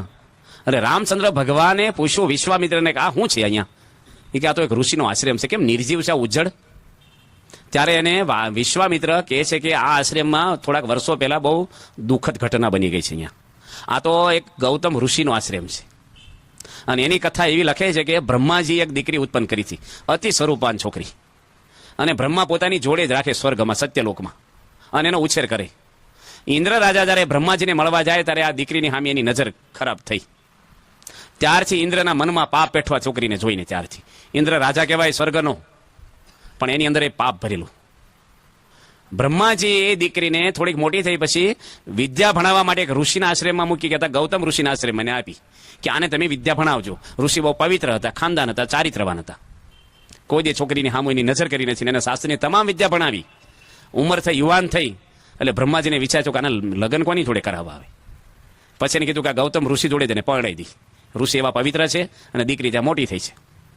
ગૌતમ ઋષિના લગ્ન, એનું નામ શું હતું? અહલ્યા. એની જોડે લગ્ન થયા. અને ઋષિ જ્યારે નાવા ગયા 4 વાગે ગંગાજીમાં, અને ઇન્દ્ર રાજા ઋષિનું રૂપ લઈ અને ઋષિના આશ્રમમાં પાપ કરવા બેઠા અહલ્યા જોડે. અને ઋષિ જ્યારે નાઈને આવ્યા ને, પેલા ઝાંપલીમાંથી બહાર નીકળવું ઇન્દ્રને. ઋષિ બધું જ પામી ગયા. સ્વર્ગનો અધિપતિ છો તું, અને એક ઋષિના ઘરમાં પાપ કરવા આવ્યો છો, આવી પતિવ્રતા સ્ત્રીને ભ્રષ્ટ કરવા માટે. જા, તને હું શ્રાપ આપું છું કે તારા શરીરમાં 1000 ભગ થઈ જાય, અને દરેકમાંથી 1000 વર્ષ સુધી રસી નીકળ્યા કરે, અને પીડા પામતું. સંસારના એક ક્ષણિક સુખ થોડાક. મહાભારતની અંદર એક કથા આવે છે કે એક રસ્તામાં વડલો હતો. વડલાની ડાળ કૂવામાં આમ લબડાવેલી, આમ ગયેલી, લાંબી થયેલી. કૂવો 100 હાથ ઊંડો હતો. મારી પાસે કાળા નાગ ને પથ્થર જ હતા, પાણી નહોતું. મોટું મધ બેઠું, અને એક ભાઈ કૂવામાં લબડાઈને વડવાયો પકડીને, અને મધના ટીપા મોઢામાં લે. હવે કોઈ માણસ નીકળ્યા વટે માર્ગું કે ભાઈ, આ વડવાઈમાંથી હાથ જો છટકશે ને તો કૂવામાં જઈશ ને તો જીવતો નહીં રહે, કારણ કે કાળા નાગ ને પાણા છે, 100 હાથ ઊંડો કૂવો છે. તું આવી જા, આવું સાહસ ન કરીશ. એ કે 2 હાથે મજબૂત પકડી છે. મધના ટીપા લઈ લો. મોટું મધ બેઠેલું, મોટા ટીપા પડે. ભૂખ્યો થયેલો, મધ ભાવે ને. ફરીને 2-4 માણસ નીકળ્યા. એટલે વડવાય 2 ઉંદડા કાપે છે, ધોળો ને કાળો. કે ઉંદડાના દાંત તો બહુ નાના હોય, વડવાય તો જાડી કાંડા જેટલી છે, એકદમ ઓછી કપાઈ જાય. અને એમ કરતા ભાઈ ટીપા 2-4 લેવા રહ્યા, અને વડવાઈ કપાઈ ગઈ, ગયો કૂવામાં. મહાભારતમાં સમજાવે છે આનો આધ્યાત્મિક અર્થ કે વડવાઈ છે એ માણસની આયુષ છે. સંસારના જે ક્ષણિક સુખ છે ને, એ મધના ટીપા છે. અને વટે માર્ગો કહેતા મહાન પુરુષો કહે છે કે ભાઈ, મનુષ્ય અવતાર લેખે લઈ લે, તું આમાં ન લોભાશ, એટલું કામ પતાવી દઉં. કાળો ને ધોળો 2 ઉંદડા છે, દિવસ અને રાત આયુષ રૂપે વડવાઈને કાપી રહ્યા છે. કપાય છે કે નહીં? આપણી રોજ આયુષ કપાય છે માણસની. મનમાં શું મલકાય, રોજ તારી આવરદા ઓછી થાય. મનુષ્યનો અવતાર આપણો રોજ કપાય છે, થોડા થોડા દિવસો. મહાન પુરુષો આપણને જગાડે છે કે તમે જાગો. આ શરીર તમારું આપ્યું છે, ભગવાને તો લેખે કંઈક ઉપયોગ કરો, પણ આપણે થાય કે એટલું હું કામ કરી લઉં, એટલા વિષય ભોગવી લઉં, આમ સેટ થઈ જાઓ કે રામ બોલો ભાઈ રામ. એટલે ગૌતમ ઋષિ આ ઇન્દ્ર રાજાને શ્રાપ આપે છે, અને રામચંદ્ર ભગવાન પછી એને ખબર પડે છે કે આ તો આવું પાપ આશ્રમમાં થયું છે. ઋષિ પણ એની પત્નીને શ્રાપ આપે છે કે તું ઓળખી ના ગઈ, ભલે મારું રૂપ લીધું હોય, પતિવ્રતા સ્ત્રી ઓળખી જવી જોઈએ, કોઈ પણ રૂપે આવે, માટે તું પથ્થર થઈ જા. રામ ભગવાન આશ્રમમાં ગયા, એને પગ અડાડ્યો ને ત્યારે પેલી જાગ્રત થઈ. આ રામાયણમાં આવે છે, અહલ્યાની હલ્યા થઈ આવે છે ને કથા, તમે સાંભળી હોય તો, નગર છાપા વાંચે ટીવી જોયું હોય તો. આ તો ગ્રંથો તો કોઈ વાંચતું જ નથી, હવે તો કોઈ વસાવતું નથી ને બહાર. જોજો તમે, તમારે કોઈને ઘરે ભાગવત છે કશું નહીં, સીડી હોય ફિલ્મની, મેગેઝીનો આવે કંઈક વાંચતા, એ કોઈ નથી વાંચતું, ગપ્પા મારે નવરો પડે એટલે કોઈને ફોન કરે. ટાઈમ ક્યાં જાય છે મનુષ્ય અવતારનો આપણો, ખબર નથી આપણને. આ શરીર શું છે, કેટલા સમય પછી ફરીને મળશે આપણને, આ શરીરથી કામ શું કરવાના છે, એના માટે આપણે આ કથા છે. રામચંદ્ર ભગવાન જાને ધનુષ યજ્ઞમાં જાય છે, ને ધનુષને તો રમતવારમાં તો લાંબી કથા નહીં આવે છે. સીતા માતાએ જોયા એને કે ફૂલ લેવા ગયા વિશ્વામિત્રની પૂજા માટે, અને બે જોયા લક્ષ્મણ અને રામને, ત્યારથી સીતા મોહ પામી ગયા કે આ કોણ છે, અને જો આ ધનુષ ઉપાડે ને તો મારો જન્મ સફળ થાય. અને રામ ભગવાન સીતાને વરીને આવ્યા. આ કથા આવે છે, પણ કહેવાનું શું છે કે ધર્મ છે ને એ અધર્મનું રૂપ લે ને ત્યારે માણસ ભૂલો પડી જાય છે. ઇન્દ્ર જ્યારે ઋષિનું રૂપ લઈને ગયો, રાવણ પણ સાધુનું રૂપ લઈને આવ્યો. જો નવરાત્રા છે, માતાજીની ભક્તિ છે, પણ કેવું રૂપ લે છે, અધર્મનું રૂપ લે છે. ડિસ્કો ગરબા, કોકની છોકરીઓ છોકરા ભેગા નાચે અને ખરાબ વિચારો કરે, એ ધર્મના નામે અંદર હૃદયમાં અધર્મ વ્યાપે. જન્માષ્ટમીના તહેવારો, ભગવાન જન્મ્યા હોય ત્યારે ખાસ જુગાર રમે, આડે દાડે ન રમે. જન્માષ્ટમી દાડે રમવું જ જોઈએ થોડું સુકન. એક રાજકોટમાં એક ભાઈ છે, એની વાત કરી કે હું છે ને પહેલા પૈસા જે લાખ રૂપિયા કમાવ ને, બિલ્ડર છે, એ હું લોકમાં મૂકી દઉં. એ ક્યારે ભીમ 11 કે જન્માષ્ટમી દાડે જ રમવા નાખી. એ સુકનના બોણીના પૈસા કહેવાય, જુગાર રમવાના. માણસને જુગાર. ધર્મ સાધુ હોય, આવા લુગડા ઓઢીને અધર્મ કરે ત્યારે સમાજ પણ ભૂલો પડી જાય છે. જે સીતા માતાએ ભૂલા પડી ગયા રાવણ આગળ, સાધુ બનીને આવ્યો હતો. આજે કોઈ પણ માણસ જુઓ તમે, મુંબઈની અંદર હમણે કેલાલનું નામ સાંભળ્યું તમે? કેલાલ જાદુગર આપણા ભારતમાં મોટો છે, અને એ રાજ કપૂર છે ને, એને તો બધાએ સાંભળ્યું છે, જોયા છે તમે. એના ઘરે એ બે મિત્ર છે. આ ગયો કેલાલ, એના છોકરાનું કંઈક રિસેપ્શન હતું, લગ્નનું કંઈક, એમાં દારૂ આવ્યો. એટલે કેલાલ હતા ને, એની તો પ્રમુખ સ્વામીના બહુ વાર દર્શન કર્યા છે. એને કીધું કે હું દારૂ નથી પીતો. એટલે પેલા માણસે કીધું રાજ કપૂરને કે ભાઈ આ તમે આપો તો જ પીશે. અમુક માણસો વધારીને કહેવા હોય પાછા. એટલે રાજ કપૂરે કીધું કે મારી પાર્ટીમાં આવ્યા છો ને મારો મિત્ર છો તું, તો હું તને આપું છું, તું પી. એ કે હું દારૂ નહીં પીવું. એ કે તું ન પીવે ને તો મારા બાપના સોગન છે. એ કે તારા બાપનું મારે રાખવું કે મારે મારા બાપનું રાખવું? મારા બાપે મને વચન આપ્યું છે કે દારૂ ન પીશ ક્યારેય. તો આની શું કર્યું, દારૂના પ્યાલાવાળી સમસી શરબતમાં નાખી અને શરબત આપ્યું એને. એ કે શરબત તો પીવાનો હતો, પણ હવે શરબતે નહીં પીવું, કારણ કે આમાં સમસી 28 દારૂની. જો કટોકટીના સમય આવે ને ત્યારે માણસની દઢતા ખબર પડે. અમથા તમે આપણે સ્વામિનારાયણ સત્સંગી ડુંગળી ન ખાય, પણ નવા વેવાય હોય ને સત્સંગી ન હોય, અને જો કંઈક નાખ્યું હોય લહણ બહણ, તો નવા છે ને બધાને વચ્ચે ક્યાં આવે ના પાડ્યું, પછી 2 માળા ફેરવી લઈશું હાંજે પાછી. ઢીલા પડી જાય કે ન પડી જાય? દઢતા છે ને એ ક્યારે ખબર પડે? એમ સાધુની દઢતા છે ને એ કંઈક સ્ત્રીઓ આવે, પૈસો આવે, કાંઈક એવું કોઈક અપમાન કરી જાય, એ વખતે એની ધીરજ અને શાંતિની ખબર પડે. એમને તો સાધુ કથા કરીએ છીએ ને શું વાંધો છે, પણ હેઠે રેલો આવે ને ત્યારે માણસને થાય કે રેલો બીજાને હેઠે આવે તો વાંધો નહીં, ટાઢું થશે બેહો, પણ પોતાની ઉપર આવે ને ત્યારે ઊભો થાય માણસ. એમ ભગવાન સ્વામિનારાયણ એવા પવિત્ર સંતો બનાવ્યા સમાજમાં, જેને સાચા સાધુ કહેવાય. કેવી સાધનાઓ કરી છે સંતોએ, પોતાના કલ્યાણ માટે, પોતાના મોક્ષના માટે દુનિયાના તમામ સુખને ત્યાગ કરી દીધો છે. તમામ. આ બ્રહ્માનંદને કોથળા પહેરાવે ને ભીખ મગાવે, આવો માણસ હોય કુવામાં જોવે ને કુવાનું પાણી ઉભરાઈને બહાર આવેલું છે. કેટલો પ્રતાપ ને ઐશ્વર્ય વ્યાપકાનંદ સ્વામી ઘોડી બેઠી કરે, સતીદાનંદ સ્વામી વરસાદ પાડે. આવા સંતો ભગવાન સ્વામિનારાયણની મુઠ્ઠીમાં રહેતા, અને 500 સંતો કડી તોડ. એ સહજાનંદ સ્વામીનો શું પ્રભાવ હશે? 22 વર્ષના યુવાન સહજાનંદ સ્વામી, અરે ભગવાન સ્વામિનારાયણ દાદા ખાચરને પરણાવવા ગયા ભટવદર ગામમાં, રાજુલાની બાજુમાં. આમ તો મહારાજ વન વિચરણમાં નીકળ્યા ત્યારે ભગવાન સ્વામિનારાયણને પાણી પીવું છે ને કુએ બધા બૈરા પાણી ખેંચતા હતા, પેલા નળ નહોતા. ત્યારે શીશી મહારાજની ઉંમર તો એ વખતે 16 વર્ષની, અને લેડીઝ લોકો બધા પાણી ભરે ને ભગવાન કે મને પાણી પીવડાવો. બૈરા કે આવા સાધુ માં આવ્યા કરે, બધા ઉતાવળો, પેલા કે પેલી પાસે કોઈ પાણી ન પીવડાવ્યું. પણ 12 વર્ષની એક છોકરી, નાગપાલ વરુની કાઠી દરબારની જસુબાઈનું નામ, એને કીધું કે લાવો બ્રહ્મચારી હું તમને પાણી પીવડાવું. અને ગણું બાંધ્યું ગાગરના છેડે, અને પાણી જ્યારે પાયું ભગવાને ખોબા વાળ્યો, અનંત બ્રહ્માંડના રાજા મહારાજ પરમાત્મા ખોબા વાળે પેલી છોકરી પાણી રેડ્યું. ભગવાને નામ પૂછ્યું નથી, પણ એટલું બોલ્યા કે હું તને રાણી બનાવીશ. તેમને પાણી પાયું છે ને, નીકળી ગયા. દાદા ખાચરના લગ્ન એની જોડે કરાવડાવ્યા વર્ષો પછી ભગવાને, અને એને પરણાવવા સ્વામિનારાયણ ભગવાન જાતે ગયા છે. લગ્ન કરાવીને પાછા વળ્યા ત્યારે શિશી મહારાજે મોણ પર ગામ છે મહુવાની આ બાજુ, મહુવાથી 15-20 કિલોમીટર દૂર. ભગવાન જાનને કહે છે કે તમે જાઓ, હું ગામમાં જઈને આવું છું. એક શાર્દુલ ખસ્યો કરીને બહુ જ બારવટિયા જેવો માણસ માથા ભરે, એના ઘરે ભગવાન સ્વામિનારાયણ માણકી ઘોડી લઈને ગયા.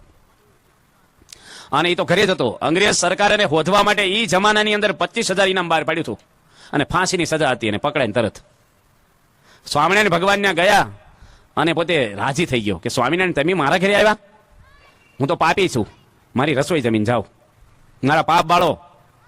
એ તો સીધું લેવા ગયો ગામમાં રસોઈનું, અને ભગવાન સ્વામિનારાયણને બોલી નાખી દીધી ચાંગા માસી, ધરસી પાથરી આપી, પાણીનો કળશોની પત્ની આપ્યો. સ્વામિનારાયણ ભગવાન કહે તારું અન્ન અને પાણી મારે હરામ છે, હું નહીં પીવું. હાલતા થઈ ગયા. પેલી તો રડે કે પેલો આવે ક્યાં સુધી રહ્યો તો ખરા. ભગવાન જતા રહ્યા, અને પેલો સીધું લઈને આવ્યો કે સ્વામિનારાયણ ક્યાં ગયા, એ તો જતા રહ્યા, અન્ન પાણી હરામ કરીને ગયા આપણા ઘરનું. પેલો ઘોડી લઈને પાછળ ગયો. આવો ખોરાટ માણસ માથા ભારે, અંગ્રેજોના હાથમાં ન આવે. અને સ્વામિનારાયણ ભગવાનને પાછા લઈ આવ્યો. સ્વામિનારાયણ ભગવાન કહે છે કે પાલતાણામાં શેત્રુજીનો ડુંગર છે, એમાં જૈનોનું મોટું સ્થાન છે. એમાં જૈનોના એક તીર્થંકર છે શંભવનાથ, એનો મુંગટનો તિલકમણી તું ચોરી ગયો છો, એટલે અંગ્રેજો તને શોધે છે. સાચા હીરાનો બહુ જ કિંમતીમાં કિંમતી તિલકમણી હતો. ટાંકણાથી કપાળને ટાંકણું મારીને ખેંચીને કાઢી નાખ્યો છે. માટે તું અંગ્રેજને જમા કરાવી દે, પાછો આપ્યા તો તારું અન્ન ખાવું. અને એને આજ્ઞા શું હતી કે પેલાનો આદેશ અંગ્રેજોનો કે હાથમાં આવે એટલે ફાંસી ચડાવી દેવો. હવે કેવો કટોકટીનો સમય કહેવાય. અમુક વસ્તુ તો આપણે ભગવાન કેમ કરીએ, પણ અમુક વખતે વિચારીએ આપણે, હા કે એ બધું બરાબર, પણ આમાં જો આપણે વિચારીને કરવું જોશે. બધું ન આપણે કહીએ ભગવાન ક્યાં ન થાય, અમુક વિચારીએ આપણે. અને પેલો દેવા ગયો અંગ્રેજને, નીલ સાહેબ કરીને હતા મહુવામાં, રાત્રે જગાડ્યા ને, અને એ કે તું કોણ છો? હું પોતે સાદુલ ખસ્યો છું, અને ચોકીદારી પકડી લીધો ને હાથકડી પહેરાઈ દીધી. કેમ આવ્યો છો? કે મણી દેવા. કે સામેથી કેમ આવ્યો છો? કે સ્વામિનારાયણ મારા ઘરમાં બેઠા છે અને ભૂખ્યા છે કે તું તિલક મણી આપ્યા પછી તારું અનાજ ખાવ, એટલે હું દેવા આવ્યો છે, મને ફાંસી ચડાવી જો કે છે. એ કે સ્વામિનારાયણને મળવા પહેલા મારે આવવું પડશે સાહેબ, કે એની મોકલ્યો ને તને. અને સાહેબ ઘોડી લઈને આવ્યા પેલાને ખસ્યાની ભેગા. સ્વામિનારાયણ ભગવાન ફળિયામાં બેઠા હતા, નમસ્કાર કર્યા. સ્વામિનારાયણ ભગવાને કીધું કે હવે આ ભાઈની બાહેંધરી હું તમને આપું છું કે કોઈ જે ચોરી નહીં કરે, અને એને દુઃખ થયું છે ને તમને વસ્તુ પાછી આપે છે, તો મારી વિનંતી છે કે એને નિર્દોષ છોડી દો તમે. અને ભગવાનના કહેવાથી અંગ્રેજે આને નિર્દોષ છોડી દીધો. એક શબ્દમાં માણસનું પરિવર્તન કરી નાખ્યું. જુઓ, ભગવાન તો ગમે તેવા માણસને આમથી આમ કરી દે થોડીક વારમાં. સ્વામિનારાયણ ભગવાને કેવા અમને જોબન પગીની ચોપડી વાંચી મેં, કેવો માણસ. ગાયકવાડ સરકાર બીવે છે એનથી એને સહજાનંદ સ્વામી માળા ફેરવતો કર્યો, એટલું નહીં પણ વડતાલમાં જે મંદિર થયું છે ને એની ઈંટો જોબન પગી પાડી છે.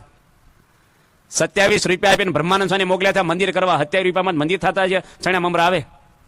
કોણ મંદિર કરે 27 રૂપિયામાં? અને કેવું વડતાલનું મોટું મંદિર બાંધી દીધું છે બ્રહ્માનંદ સ્વામી. એ જોબન પગી, એનો ભાઈ તખો પગી, એના બૈરાન બધા ઈંટું પાડે, રોજ પૈસાની ખેંચ. અને રાત્રે મીટિંગ થાય, કાલ ક્યાંથી રૂપિયા લાવવા, હું કરવું? જોબન પગી કહે છે કે મને ખેપ મારી આવવા દો, હમણાં મંદિર કરી દઉં. ભલભલાને હલાઈ નાખે એટલે કલકત્તા સુધીનું તીર ચાલે. બધા રજવાડા ધ્રુજે, હજારો માણસો મારી નાખેલા. પણ સહજાનંદ સ્વામીની માણકી ઘોડી ચોરવા આવ્યો અને પોતે ચોરાઈ ગયો. જુઓ, અને એના સંકલ્પે મંદિર થયું. વડતાલમાં જમવા બેસે ત્યારે સહજાનંદ સ્વામીનું અગ્નિ સંસ્કારની ભસ્મ પોતે 2 રજ નાખે થાળીમાં, ખીચડીમાં, શાકમાં, પછી ખાય. એકવાર એની પત્ની આગળ માગી કે રજ લાઈ ડાબલી, કે ખલાસ થઈ ગઈ, અને પોતે ભાણા પર બેઠેલો ધામમાં જતો રહ્યો. જોબન પગી એનો જીવત નીકળી ગયો શરીરમાંથી. એટલું બધું ભગવાન સાથેનું જોડાણ થઈ ગયું. હથિયાર મૂકી દીધા બધા જ. કેવા માણસોને જો વાલ્યો લૂંટારો હતો, પણ નારદજીને રોડ ઉપર સત્સંગ કરાયો છે. મંડપ નહીં, માએ કહીને એવી વ્યાસપીઠ નહીં, પરસાદે નહીં, આરતી નહીં, કશું નહીં. અને ઉભા સત્સંગ કરાયો. એ વાલ્યો લૂંટારો ભીલ જ્ઞાતિનો માણસ એક વાલ્મીક ઋષિ થઈને વાલ્મીક રામાયણ આપી છે આપણને. રામ ભગવાન જન્મા પહેલા રામાયણ લખાઈ ગયેલી છે. લવ કુશને ભણાવી છે રામાયણ એના આશ્રમમાં વાલ્મીકી. અને 25 વર્ષ સીતા માતાના આશ્રમમાં રહ્યા, કોઈ દાડો મુખારવિંદ પણ જોયું નથી. એ કેવા ઋષિના સંસ્કાર નાખ્યા છે નારદજી. આનું નામ સત્સંગ કહેવાય. આ તો મોટા ચાંદલા કરીને આવે મંદિરમાં અને કોકના ચંપલ પહેરીને ભાગી જાય, બહાર કંઠી દેખાડે. આપણે લાગે બહુ મોટા સત્સંગી આવ્યા લાગે. દેખાવ કર્યો હોય, સત્સંગી ના હોય, ચાંદલાને દેખાવ કરીને એવા માણસો આવે. બહારથી માણસ ઓળખાતા જ નથી. ઓળખાય છે માણસ તો ભગવાન ઓળખાય આપણને? માણસે ના ઓળખાય, બહાર જુદા ને અંદર જુદા. પેલા તો પેલા આવતા ને બારવટિયા, એ બોકાની વાળીને આવે, આ કરીને આવે. અત્યારે તો મારા વાલા શૂટર બુટર થઈને આવે, આમ તમારે હોનાની ચેન પહેર્યો, ઇન્સર્ટ. આપણે લાગે ઓફિસર આવ્યા. તમને છે ને વાઘ આવે તો દેખાય, સિંહ આવે તો ખબર પડે, નાગ આવે તો થોડી ખબર પડે, સાનો મનો આવે. પણ મચ્છર આવી જાય તો એ તો અંધારામાં જ આવે, વાયરસ લાગી જાય. વધારે છે ને સિંહથી નથી મર્યા ને એટલે મચ્છરાથી માણસો મર્યા છે.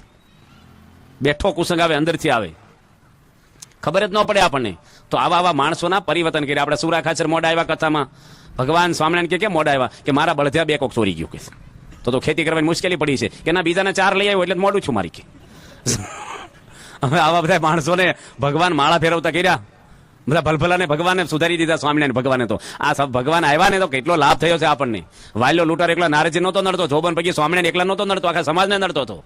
પણ આવા માણસોના પરિવર્તન કર્યા છે ભગવાને, અને થોડા શબ્દોમાં જ કર્યા છે. ગોપીચંદ રાજાને 2 જ શબ્દની માઈ મેનાવતી કીધા છે. 2 શબ્દમાં જ્ઞાન થઈ ગયું. તુલસીદાસને એની પત્ની એક જ સાખી બોલી છે, જય શ્રી પ્રીત હરામ જય શ્રી હરિ સે હોય. ચલ્યા જાય વૈકુંઠમાં પલા ના પકડે કોઈ. અને લાગી ગયું એને, ઘર મૂકી નીકળી ગયા.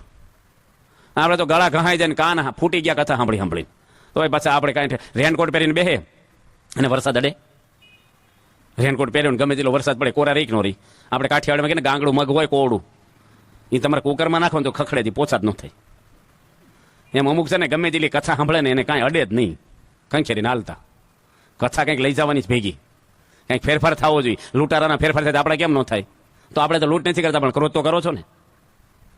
ગરમ તો થાય છે ને, ઘરમાં જ થાય છે ને. વેવાય ઉપર ન થાવ, બીજે ત્રીજે ન થાવ, શેઠિયા ઉપર ન થાવ, પણ ઘરમાં જ થાવ છો ને. એ ક્રોધ નથી કાઢવાનો. આવે છે કે નથી આવતો?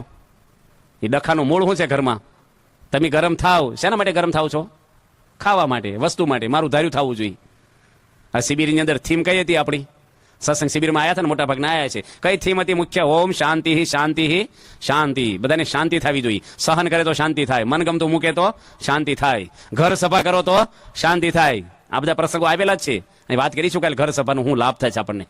તો આપણું કુટુંબ કેળવાય, આપણા કુટુંબના સભ્યોના ઘડતર થાય, આપણી કુટુંબની અંદર સંપ વધે, શાંતિ વધે, મા બાપને વફાદાર રહી, આપણા જીવનમાં કોઈ કલંક અને ડાઘ ન લાગે, કોઈ વ્યસન ન પહેરે, પ્રમાણિકપણે જીવન આપણું શાંતિમય જીવન જીવાય. એના માટે આ સત્સંગ છે આપણો.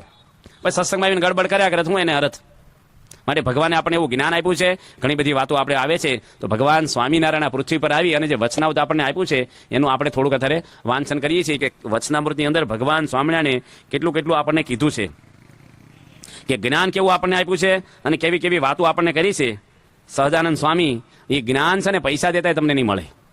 તમને વસ્તુ મળશે પણ વસ્તુથી શાંતિ નહીં થાય. આજે બાપ જોડે કેમ રહેવું, દીકરા જોડે કેમ રહેવું, પતિ જોડે કેમ રહેવું, પત્ની જોડે કેમ રહેવું, ભાઈઓ ભાઈઓને કેમ રહેવું, એ તમને સમાજમાં કોઈ નહીં શીખવાડે. સમાજમાં તમને બગાડનારા ઘણાય છે, સુધારનારા કોઈ નથી. આપણી જેવા હોય તો ચડાવે, આપણને ચડાવે કે ન ચડાવે. કેવી રીતે રહેવું સમાજમાં, એ આ ભગવાન સ્વામિનારાયણે આપણને જ્ઞાન આપ્યું છે.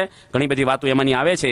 તો ભગવાન સ્વામિનારાયણ આપણને આ વસ્તુ બતાવી છે. હમણાં જો ભગવાન પ્રમુખ સ્વામી મહારાજ આગળ એક ભાઈ આવ્યા, કેટલો ઉંમરનો છોકરો ખબર છે, 25 વર્ષનો યુવાન, વાંકાનેરનો. શું કે છે પ્રમુખ સ્વામી મહારાજને? મારા બાપને સમજાવી દેજો, નકર એનું લોહી શોષી લેશું. કે જો આજે ઘર કેવું છે, બંગલો છે, ગાડી છે, શબ્દો કેવા છે, ઘરનું વાતાવરણ કેવું હશે કયો? હમણાં અમેરિકામાં એક છોકરાને બાપ ઉપર કેસ કર્યો છે કે મારે તમારા ઘરે જન્મ જ નહોતો, મને શું કામ લઈ આવ્યા છે? મારે જન્મ તમારા ઘરે નહોતો લેવો, તમે મને જન્મ આપ્યો છે. કેસ હાલે છે કોર્ટમાં.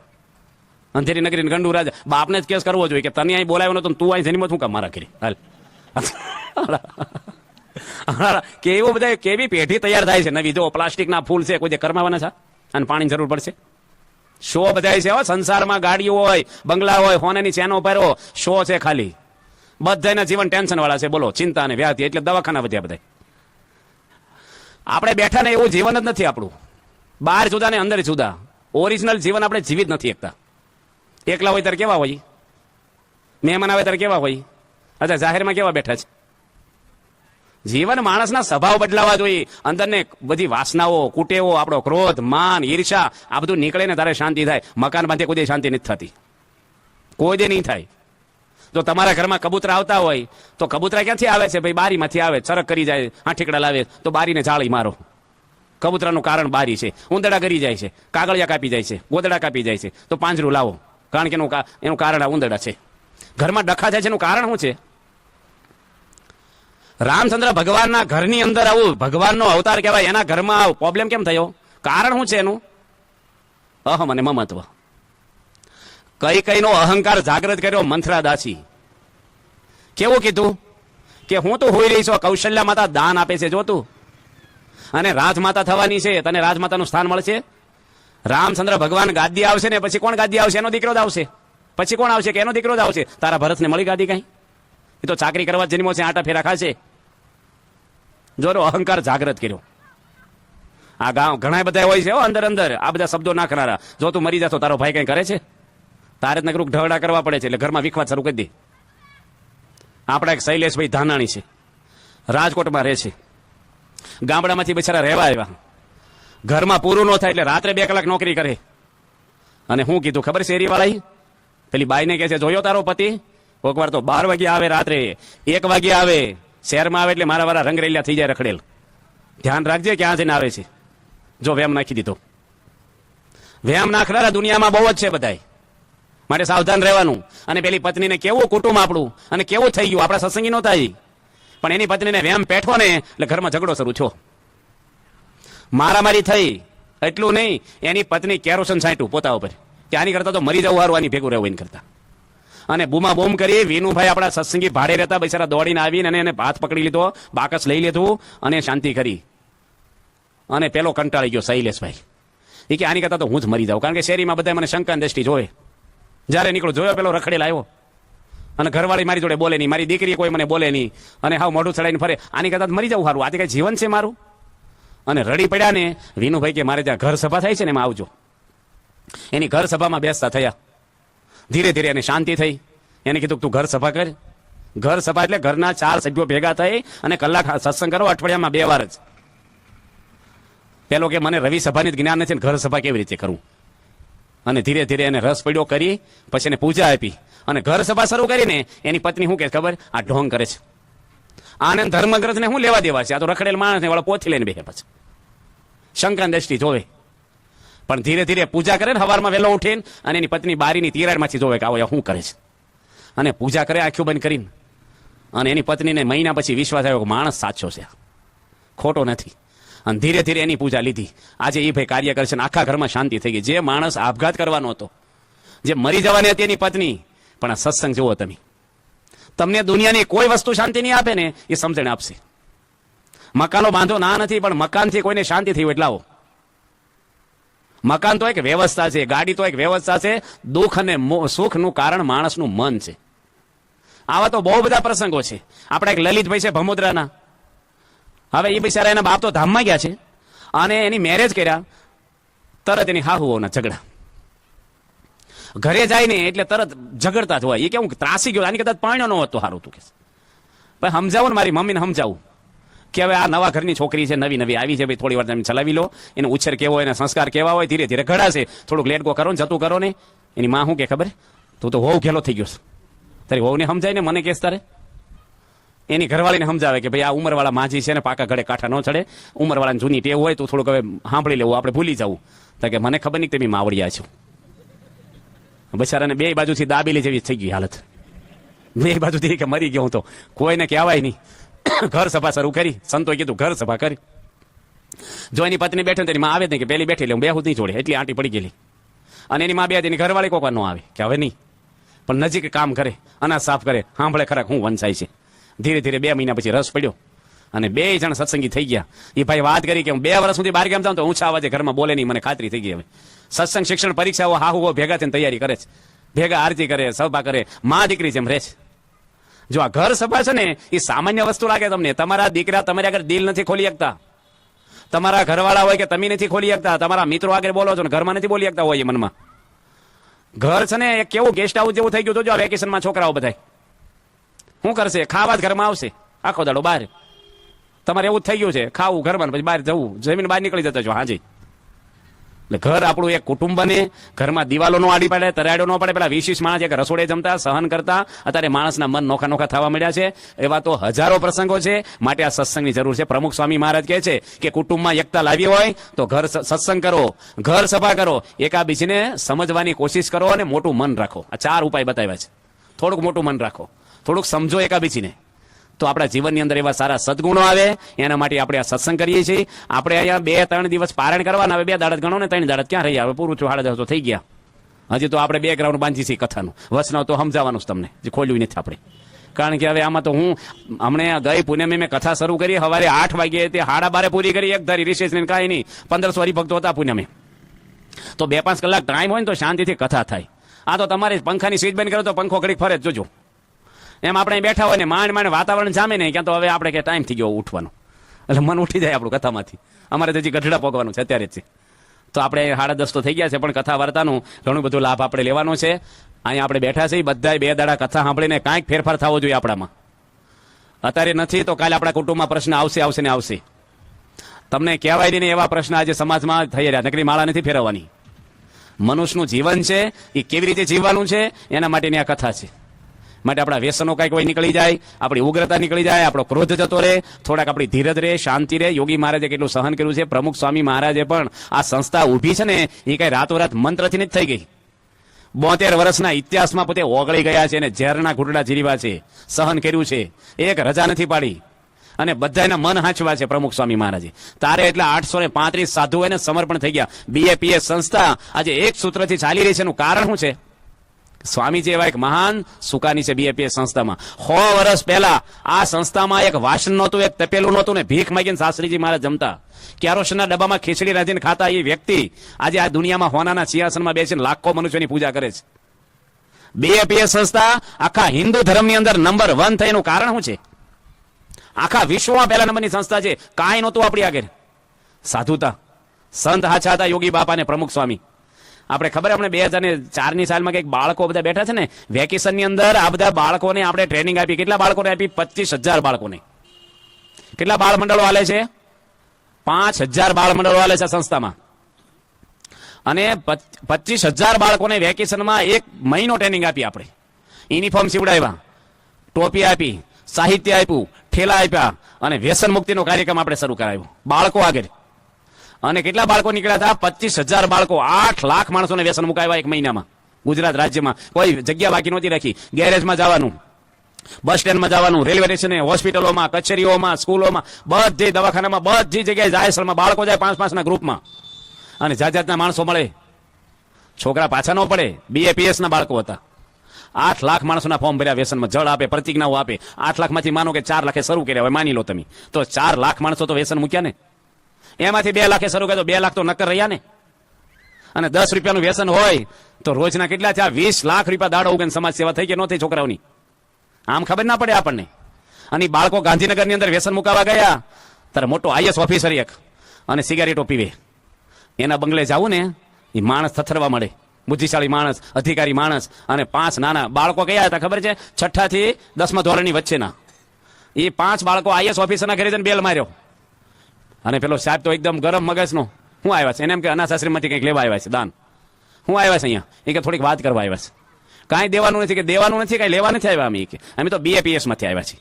એની પત્ની કે પણ છોકરાઓ છે અંદર તો આવવા દો બચારાને. બે હારા બેઠક રૂમમાં. છોકરાને કે શું છે બોલ? એ કે તમારે વ્યસન છે? IAS ઓફિસરને બાળક વાત કરે છે. એ કે સિગારેટ પીવું છું. કે છોડવાની જ તમારે. સાહિત્ય બતાવે, બધું ફોટા બતાવે અને સમજાવે કે ટ્રેનિંગ આપી છે આપણે.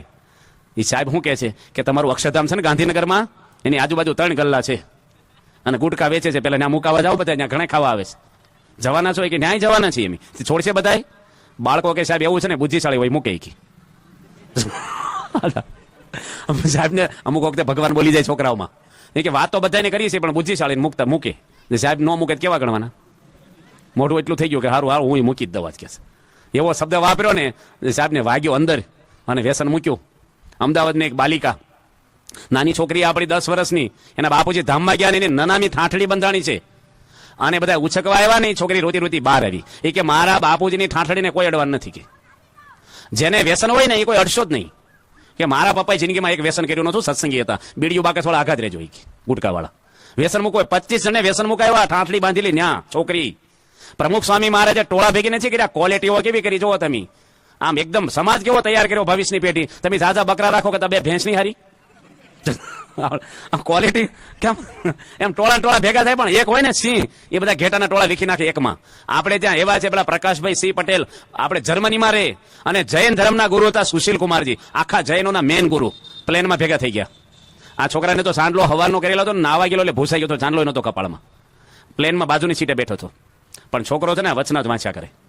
પેલી સર્વિસ આપવા આવે ને બેનો, જ્યુસ લાવે કઈ ફ્રૂટ લાવે, છોકરો હામું જ ન જોવે, ના પડજે, હામું ન જોવે, નહીં જોઈ મારે કાંઈ, અને એ કોઈ નહીં હામું જોવાની વાંચા કરે.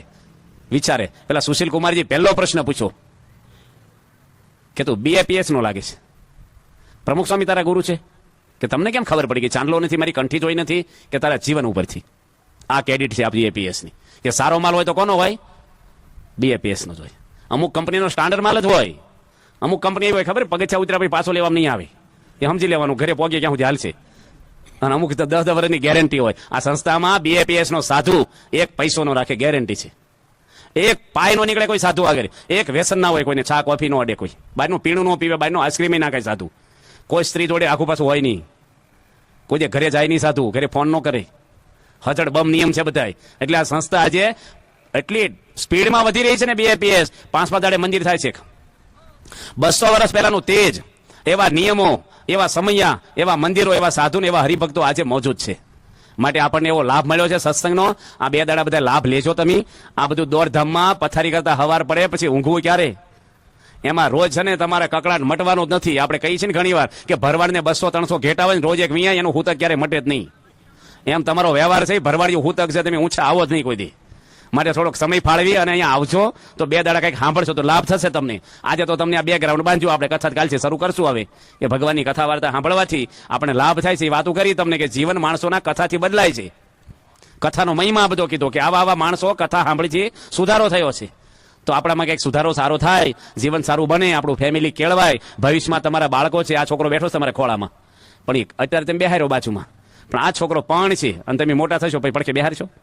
બેસે શું કે છે? આખો બેસ થોડોક કહેશો કે નહીં? અને અત્યારે આખો બેસ શું કે ના નજીક આવી, પછી હામું બોલશે. અને છોકરો હામું બોલે ને એ હોયની જેમ વાગે આપણને, રાત્રે ઝપકીને જાગે, મને હામું બોલી ગયો, મને કહી ગયો. એ કોતરી ખાય માણસને, એ તો કહેવાય નહીં હવાય નહીં. જોજો અંદર અમુક પ્રશ્ન એવા છે ને, રામ ભગવાન જંગલમાં ગયા ને અઠવાડિયામાં દશરથે પ્રાણ મૂકી દીધા, અંદરથી કોતરાઈ ગયા. એ અમુક વેદના છે ને ફેમિલીની, એ તમને કહેવાય નહીં ને સેવાય નહીં. આજે સમાજ આખો એટલો બધો આધુનિક બની ગયો છે ને, મૂળ વસ્તુ આપણી ભૂલાતી જાય છે. એટલે બધા ટેન્શન, ચિંતાઓ, વ્યાધિઓ, શંકા કુશંકા, આખો દાડો તમે બધા જીવન જરૂરિયાત વધારી દીધી છે.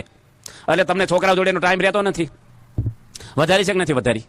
પહેલા એટલી જીવન જરૂરિયાત હતી આપણી. અત્યારે બધાને મોંઘું વાપરવા જોઈએ છે, ખાવાનું મોંઘું, કપડાં મોંઘા જોઈએ. કોઈને રફું નહીં, થીંગડું જ નહીં, થીંગડું શું પણ રફું ને જુઓ, કોઈને ફાટતા જ નથી કપડાં. પહેલા તો કપડાં કેવા જાડા હતા, તમારે 10 વર્ષ સુધી બદલવા જ ન પડે.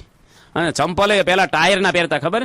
ઘસાઈ નહીં, કૂતરાય ન લઈ જાય, 10 વર્ષ 25 વર્ષ તૂટે નહીં. ગાંધીજી ટાયરના ચંપલ પહેરતા. અત્યારે 300 રૂપિયા ચંપલ લઈ આવે, 6 મહિને કાઢ નાખે, પાછા બીજા લાવે, બધા બિલ આવવા મળ્યા. અને કોઈને મોડું ગમે નહીં એટલે કમાવામાં ખેંચ રહે. આજે જ એક ભાઈ આવ્યો હતા મારે ઘેર કે મારી ઘરવાળી મને એમ કે તમે મરી જાવ ને, રડતા નથી તો. આજ જ ગઢડામાં પેશલ ગામડેથી મળવા આવ્યો હોય ભાઈ, મારે સીધો વાડીએથી આવ્યો ભૂખ્યો કે સ્વામી શું કરવું મારે?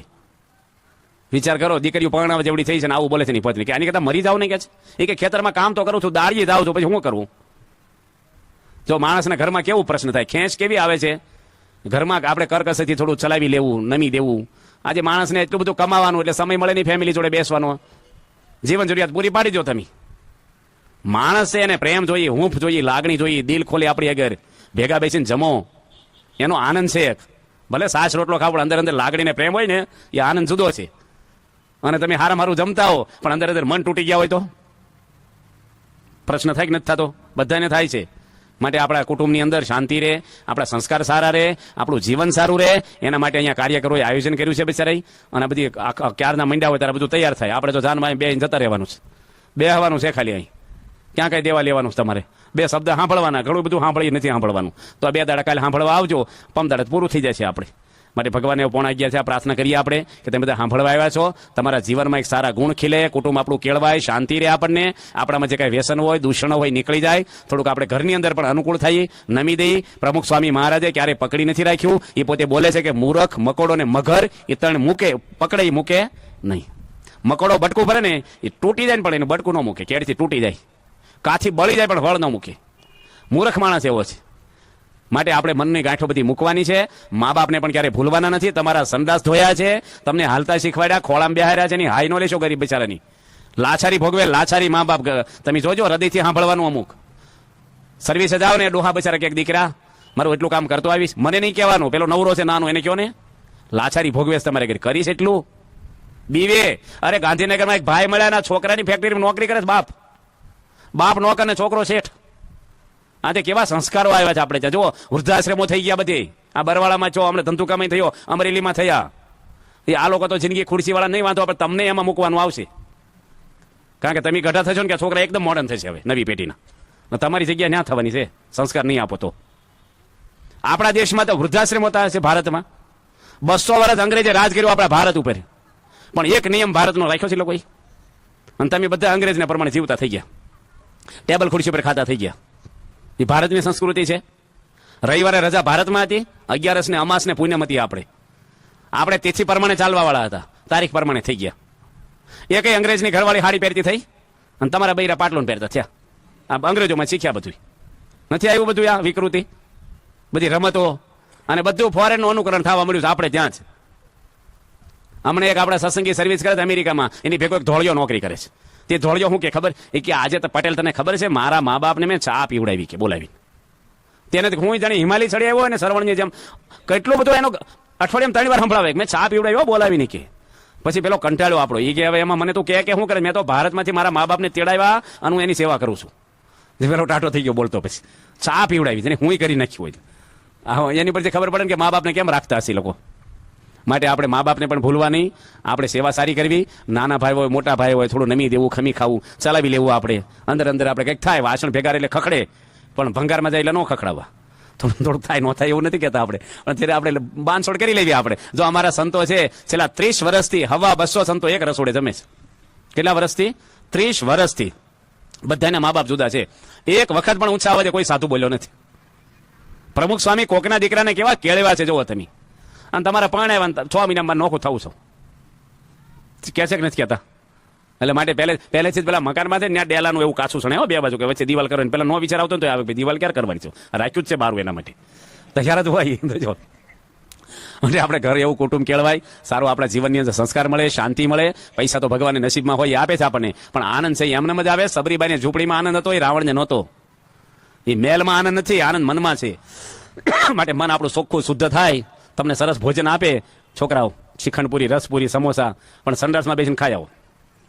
ભાવે ન ભાવે ને બસ એમ. ઘર સારું હોય પણ વાતાવરણ ડોળાઈ ગયેલું હોય, ગંધાઈ ગયેલું, તો રહેવાની મજા આવે. મારે ભલે સામાન્ય ઘર હોય, ભાડે રહેતા હોય, આપણે મંદી છે થોડી, તો ઘરના બધાને સમજવાનું. આપણે થોડી કરકસર. આ તો ઘરનો મેન માણસ હોય ને 500 રૂપિયાના બૂટ લાવે, ઢીકડું લાવે, ઘરમાં શું કે કરકસર રાખજો, મંદી છે, અડધો પગાર થઈ ગયો, તો તું શું કામ ખરીદીને લાવ્યો છે? બધાને સમજવાનું છે. તો આપણે સંજોગો એવા એ રીતે રહેવાનું. આપણે ભગવાન જે સ્થિતિમાં રાખે, કારણ કે બહુ આખું જગત છે ને ખોટા માર્ગે જવા મળે ને, રજોગુણી ફેલ ફતુર, એટલે ભગવાન થોડીક એર બ્રેક મારી દીધી છે. બધા શેઠિયા હોય મંદિરે આવતા થઈ ગયા, નકર એ કહેતા મંદિરની શું જરૂર છે. અમુક સુરતમાં એવું બોલતા શેઠિયા, મંદિરની શું જરૂર, તો તારી શું જરૂર છે ભાઈ? હાલા મંદિર તો આપણી સંસ્કૃતિ છે, આપણો પ્રાણ છે. માટે આપણે ભગવાનને શ્રદ્ધા રાખવાની છે, વિશ્વાસ રાખવાનો છે, અને ભગવાન દરેકને સુખી કરે અને આપણું સારું જીવન બને, સારું જીવન ઘડાય, એ ભગવાનના ચરણોમાં પ્રાર્થના કરીએ છીએ. સ્વામિનારાયણ ભગવાનની જય. સ્વામિનારાયણ નારાયણ નારાયણ, સ્વામિનારાયણ નારાયણ નારાયણ, સ્વામિનારાયણ સ્વામિનારાયણ, સ્વામિનારાયણ નારાયણ નારાયણ. શ્રી સ્વામિનારાયણ ભગવાનની જય.